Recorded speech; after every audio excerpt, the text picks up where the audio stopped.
Long before instruments were tuned and staff lines inked, there was a whisper that the world itself was singing.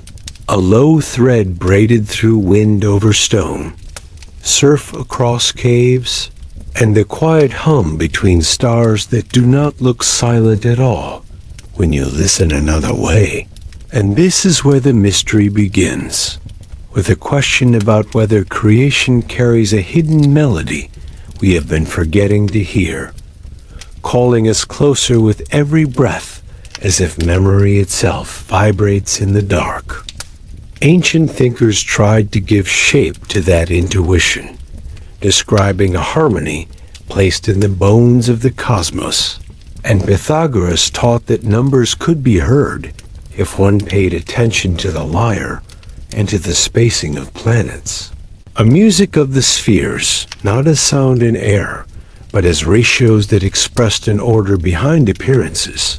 A spectral architecture that felt more like a cathedral you walked through with the mind. A place where certainty and wonder were allowed to share the same seat without revealing who had built the hall.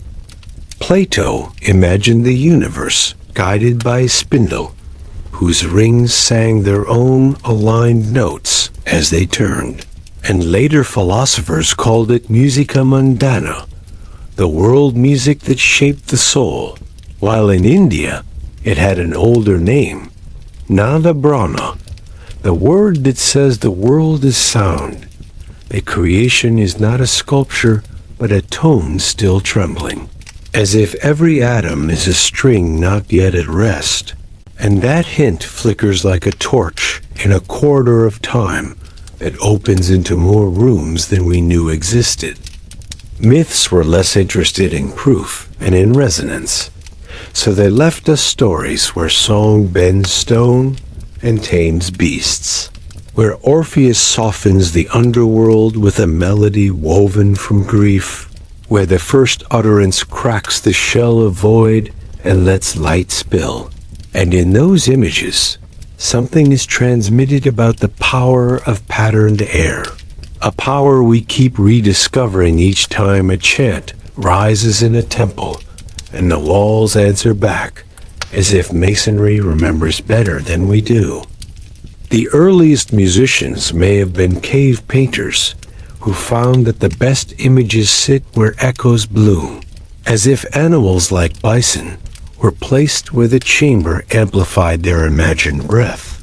And archaeologists note that red dots cluster where the voice grows strong, suggesting a choreography of pigment and reverberation, art and acoustics fused without a manual. And it is not hard to think of a flickering torch, a drum, a song, and a sudden feeling that the cave itself is alive with a presence you can shape by how you sing. Centuries later, sand on plates would jump into strange snowflake geometries when a violin bow dragged across the edge. And Chladni's figures revealed what a Pythagorean might have guessed. That form emerges beneath a tone like frost on a window pane, patterns flowering out of invisible pushes and pulls. And the leap from ash-gray grains to spirals and galaxies feels smaller when you remember that vibration carves geometry wherever it is permitted to speak. Cymatics makes water ripple with stars and spheres when music is poured into it, as if waves wrote calligraphy in quicksilver, and you watch a pitch climb and a shape suddenly become orderly, then dissolve and reform, as if the universe practices a language we nearly recognize. And from there, it is a gentle step to ask whether stone rather than sand is listening too, whether whole buildings can be taught to sing without instruments. Across continents stand places where whispers carry farther than they should, where a hand clap returns as a bird call, where a low hum finds a passage through chambers and stone answers with a body deep swell. And one starts to sense that architecture may be a score written for air, a set of instructions for breath to become ritual, law, or trance, and the idea that those designs were merely aesthetic begins to feel like a comfortable misunderstanding. In quiet cloisters, monks would test long tones against curved ceilings and discover that certain notes settle like warm rain, that a single voice doubled by the room becomes a chorus of overtones, and the simplicity of plainchant feels less simple when every vowel teases out another thread of resonance, turning prayer into geometry, time into a tapestry, and the faithful into instruments guided by a building that seems to know their range better than they do. Surrounded by such echoes, rumors grow that some frequencies soothe and others unsettle. That sound can wash pain from bone, or stir unease on an empty staircase.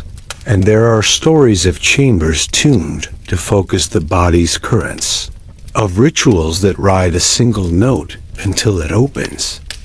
And even if the science begins elsewhere, the experience is near enough to taste, like metal on the tongue, a promise that something specific and unnamed waits in the next corridor. If there is a song braided through creation, it would weave myth and mathematics, ritual and physics, and we would find its signatures in ancient stones and modern machines. The melody too large for 1 century to finish, and so the trail arcs forward into caverns and temples, into deserts where wind cuts flute holes through rock, into pipes of bone and seashell trumpets, toward a map whose edges flicker with faint notation, asking us to listen deeper than language and follow where the sound goes. In the cold breath of caves, where human voices learned to bloom long before walls bore frescoes or ink spelled scripture, the physics of stone and air arranged themselves as if conspiring with the first singers, and researchers blowing on stalactites found them ringing like crystal bars, lithophones tuned by the slow patience of dripping water, a prehistoric xylophone hidden in darkness, inviting hands and rhythms that survived only as memory in the stone. When torches licked the walls of Lascaux and Chavín, the best sounds came where images clustered, and maps of echo intensity match patterns of paint as if the hunters were guided not only by eye but by ear, choosing bas-reliefs of sound where the herd could be invoked in resonance, a choreography of space, binding breath to beast, and the idea that ceremony required the right frequency feels less fanciful with every new survey of subterranean acoustics. Far south and much later, high in the Peruvian Andes, Chavín de Huántar's labyrinth of galleries held canals that roared with water like thunder underfoot, while carved shells and flutes made jaguar growls and shrieks swirl through corridors, luring human and animal, priest and storm, a theater of transformation conducted by pressure and pitch, and the stones seemed to know the script, carrying a low trembling that wrapped bodies without touching them.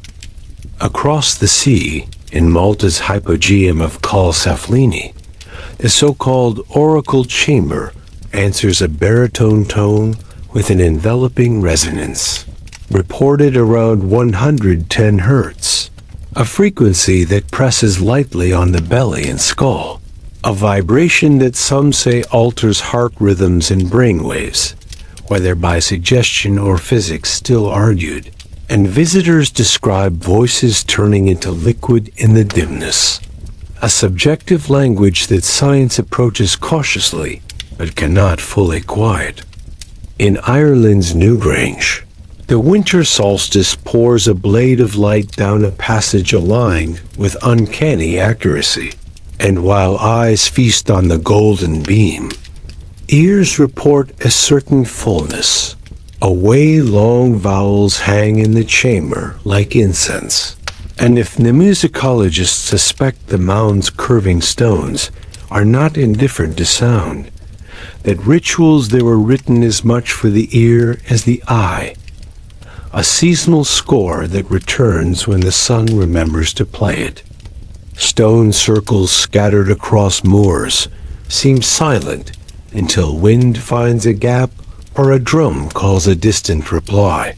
And archaeologists striking recumbent stones report ringing tones, while at Great Zimbabwe certain walls are said to echo with differing timbres, a patchwork of voices baked into granite, hinting at builders who listened as they laid courses, aligning mass and curve, the way a luthier listens to the thickness of wood to coax resonance in a waiting body.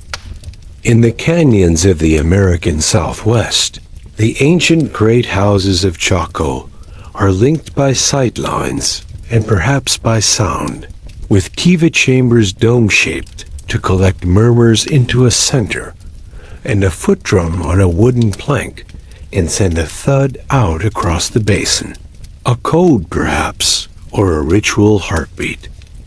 And though the language is lost, the geometry remains, a quiet insinuation that performance was not only for the close circle, but for the world around to feel.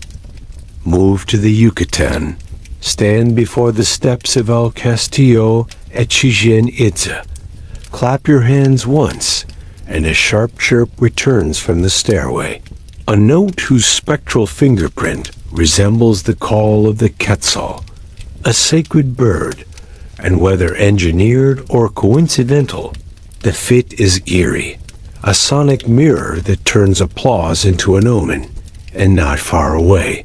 Ancient whistles carved to mimic jaguar snarls fill plazas with animal presence, collapsing boundaries between human voice and jungle.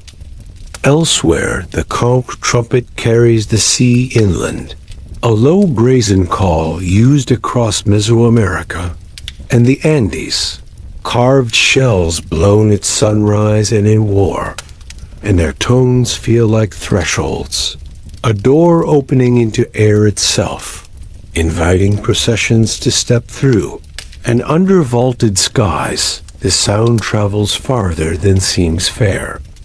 A reminder that sound rides the skin of the world with intentions of its own. Archaeoacoustics, the young science of ancient sound, tests these places with sweeps of tone and impulse responses, packaging echoes into graphs, measuring decay times and modal frequencies. But beneath the data lingers the older sense that rituals sought to entrain communities, to knit minds and pulses with resonance, perhaps to soften the boundary between the everyday and the other. And in that softening lies the whisper of technologies, hidden in culture like seeds waiting for rain. There is an undercurrent of secrecy that threads through initiations and restricted chambers. The idea that certain sounds are potency distilled, guarded not for greed, but for reverence, and yet also for power, because the same force that calms can compel, the same hum that heals can unsettle, and so the tune of creation, if known, would be taught carefully, in low rooms and careful circles, leaving us to follow traces that still glow under the dust. It is a short step from stone to song, from chambers that gather voice to traditions that refine it, and the pathway curves toward cloisters and meditation halls, toward modes and ragas tuned like keys to unseen doors. A centuries-long experiment with human breath as the instrument, and the next turn opens into the scholarship of scales and the lore of tones that promise to align body and cosmos as if tuning one string might tune the rest. In the hush of monasteries, chant rises without harmony, a single line like a river threading arches, and the architecture returns a braided bloom of overtones, a shimmering that seems to come from somewhere above the note, shaping stillness into slow procession, and the body responds with steadying breath, as if glands and nerves were listening from the first syllable, recognizing a pattern older than doctrine, but perfectly suited to it. In other traditions, the map is intricate, a lattice of microtones and modes that carry effect like weather. Makam and raga that move not merely in pitch, but in time of day and season, with certain scales reserved for dawn or dusk, for monsoon or desert. A seasonal ear aligning inner currents to outer cycles, implying that sound is medicine when properly placed, and that misplacement can turn remedy into irritant without the listener knowing why. Boethius divided music into three kinds: the music of the world, of the human being, and of instruments. And that triptych feels like a key to a door that quietly swings through the centuries, each plane tuning the others, string to sinew, sinew to star. And the idea that a human life out of tune might be corrected by adjusting its resonances is less metaphor than method in chants, mantras, and drone-based traditions that refuse to hurry. The human voice rides along harmonics that form a choir within a single throat. And overtone singing magnifies those inner voices until a second pitch hovers like a silver thread above the fundamental, as if the body is two instruments at once, a built-in reminder that every tone is a cluster of hidden parts. And these partials, when coaxed, can call up sensations that feel like places more than notes. Arguments flare around tuning standards, as if a single number could carry a spell. And the rumor that A equals 440 hertz was imposed to dull the soul, while 432 is a cosmic secret refuses to die. Though historians trace the modern standard to convenience and committees, not cabals, while 432 gathers its strength from numerology and coincidences with cosmic cycles. And yet the intriguing part is not the certainty, but the persistence of the belief, the suspicion that tuning shapes mood more deeply than we admit. Schumann resonances, the Earth's global electromagnetic heartbeat, pulse around 7.83 hertz and harmonics above, a whispering drum between ground and ionosphere. And some claim that harmonization to these slow waves aids calm, while evidence remains slippery, hovering between physiology and fancy.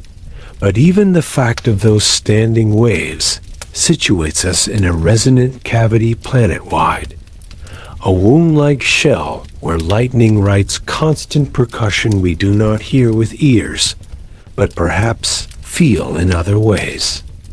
Stories cling like moss to infrasound, the low frequencies below hearing, blamed for haunted rooms and seen out of the corner of the eye, for unease on empty platforms and shivers under bridges. And experiments suggest that certain low tones induce anxiety and shadowy impressions of presence, while elephants and whales bargain with those same vibrations across long distances, turning the uncanny into communication, a reminder that context decides whether a frequency is a ghost or a guide. Tales of sonic weapons travel alongside peaceful therapies, from the mythical brown note to modern devices that disperse crowds or whisper at the edge of perception. From Havana's contested syndrome to ultrasound scalpels that burn tumors without incisions. And in this spectrum lies the ambiguous nature of sound as force, a tool that can open or bruise, heal or hurt, leaving us to wonder whether ancient custodians of ritual sound guarded their tones with more than symbolic caution. Meanwhile, binaural beats promise to nudge brainwaves with two close frequencies played separately into each ear.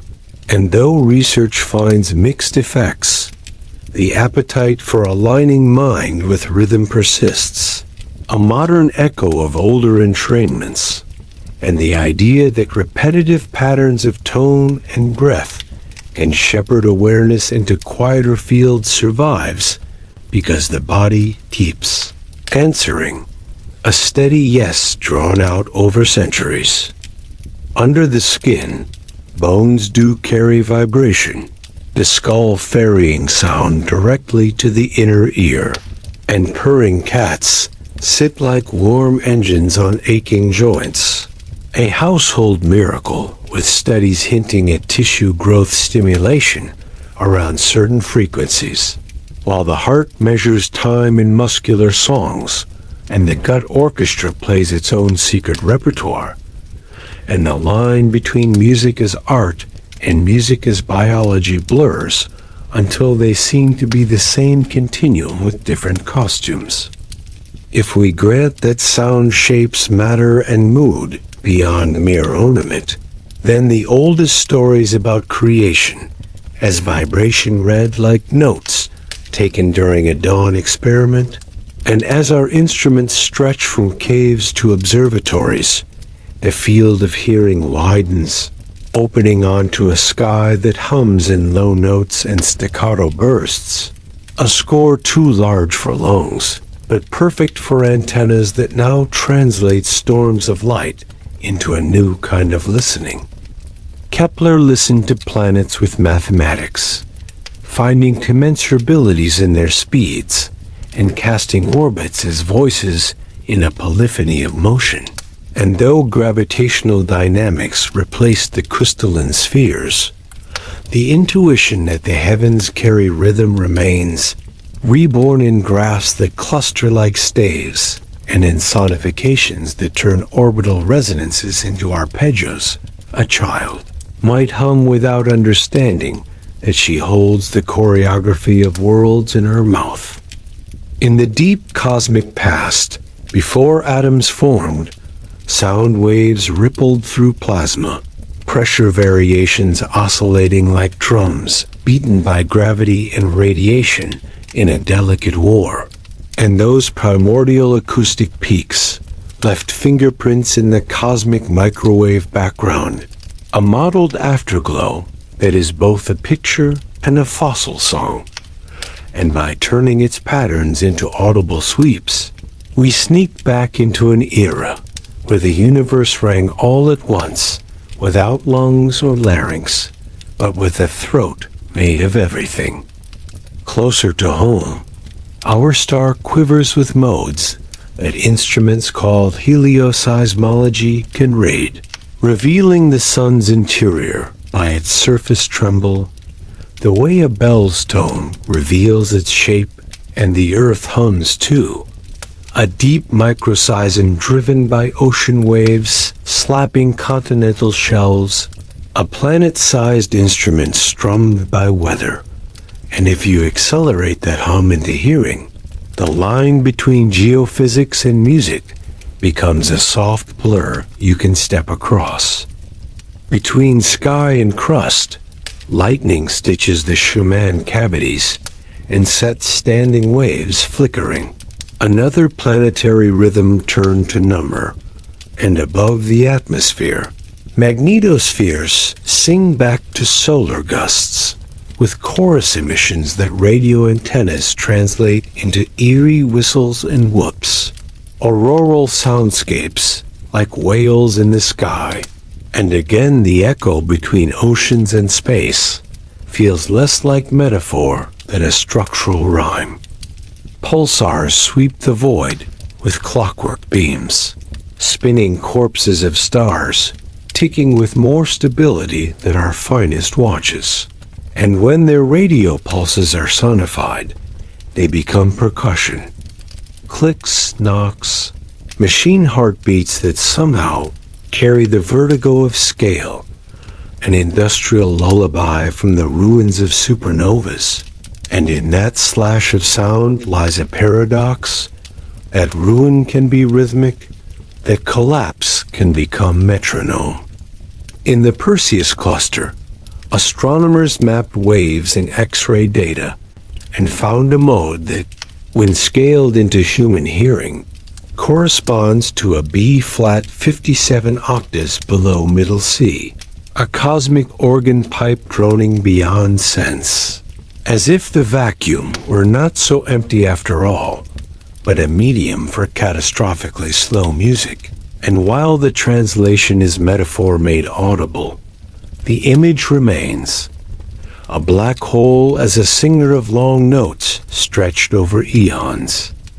Then there was a chirp on a September day when two observatories felt space-time itself ripple as black holes merged. A gravitational wave rising in pitch and amplitude, just like the slide of a bow.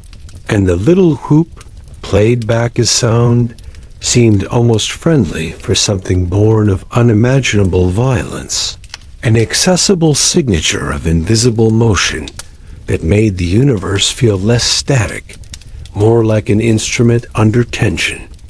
Planets far away transit their stars, and we convert light curves into notes, each dip a blip, each orbit a tempo. And while these sonifications are choices rather than true vibrations in air, they allow pattern to reach our revved senses more quickly, letting the brain hear structure it might miss in sliders and slopes. A shortcut to recognition that evokes an older way of knowing by ear before numbers learn to speak. The line between listening and seeing blends in these practices. And when adaptive optics sharpen a star and software assigns pitch to pixel intensity, we flirt with synesthesia, a merging of senses into a single ribbon of information, braided through the nervous system. And perhaps the ancients did the same with chants and stone, mapping senses onto one another to tighten meaning, or loosening them to slip into other modes of being. All the while whales keep singing, complex, evolving phrases carried through salt water, and under the ice their long notes braid with creaks and booms of shifting flows into a chamber music at planetary scale. While in the magnetosphere, chorus waves mimic cetacean runs, and the thought arises that music is less an invention than a property revealed wherever media allow waves to travel. A thing that appears when boundaries are wide enough and time is allowed to accumulate. To hear all this is to be altered, not because a specific moral arrives in a neat envelope, but because perception itself stretches.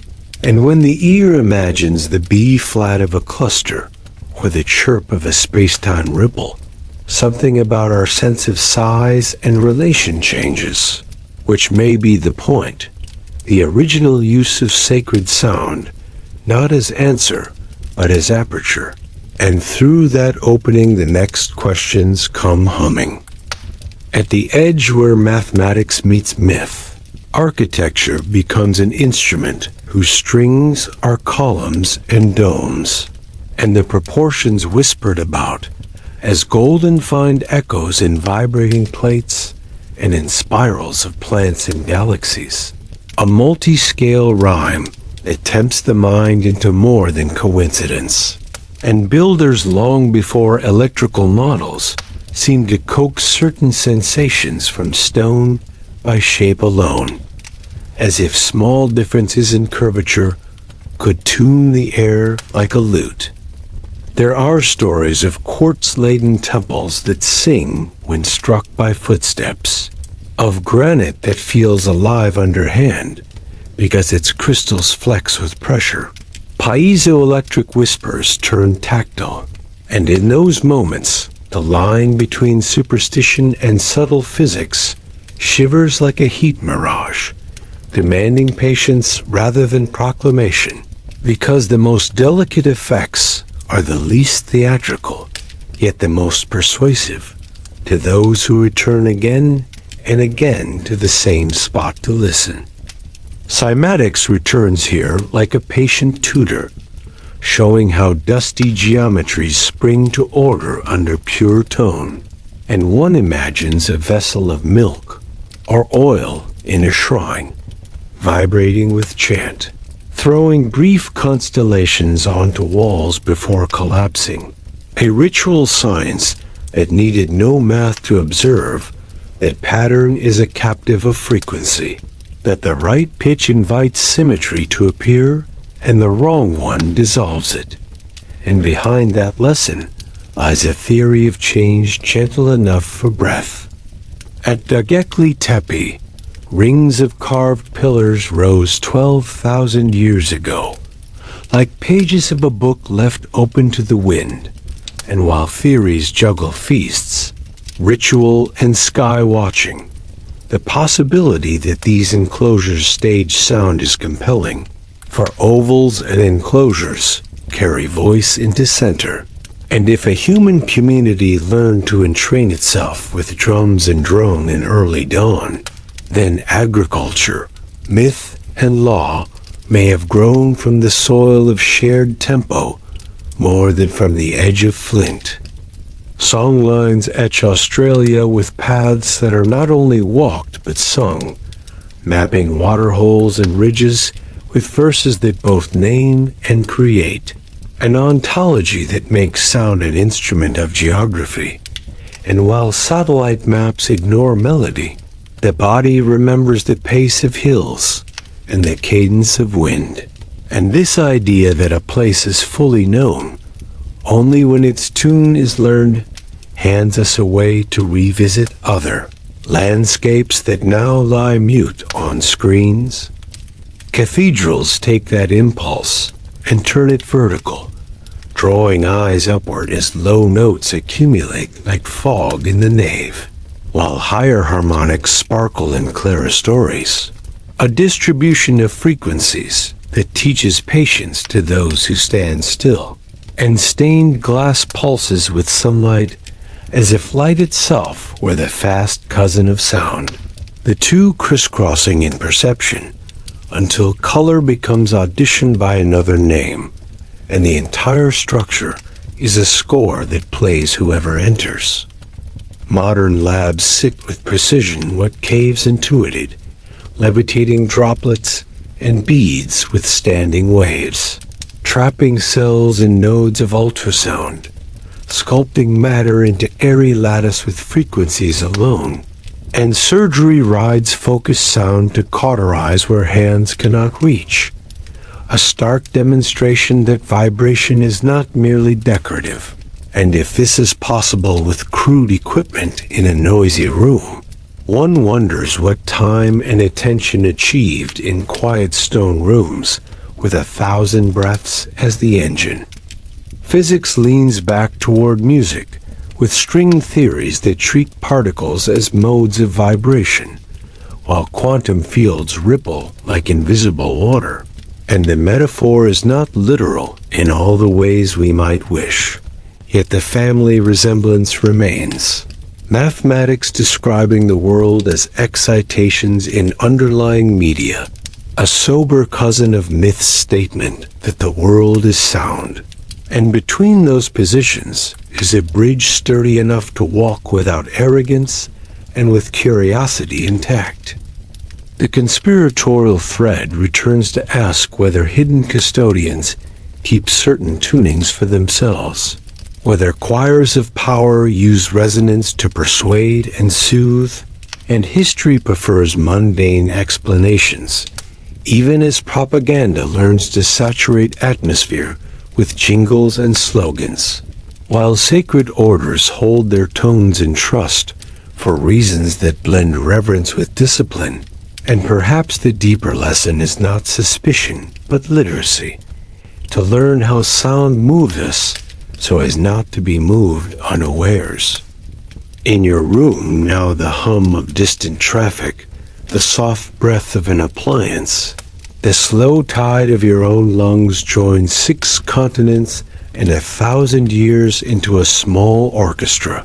And if you attend the spaces between those murmurs, they widen, and if you imagine the sun quivering, the ionosphere ringing, the galaxies droning beyond measure, your body becomes a tiny instrument inside a larger one, tuned by attention as much as by anatomy, ready to catch a motif you did not know was yours.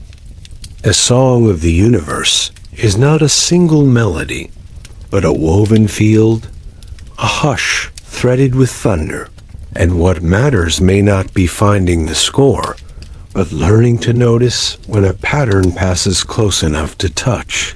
A moment when you become part of a chord that has been waiting since the first ripple traveled through hot newborn darkness. And in that moment, something aligns that does not need proving to be true. Before you drift into sleep, remember mystery is never truly lost, only waiting to be found. If you enjoyed this journey, subscribe for more relaxing ancient mysteries, and let your curiosity guide you deeper.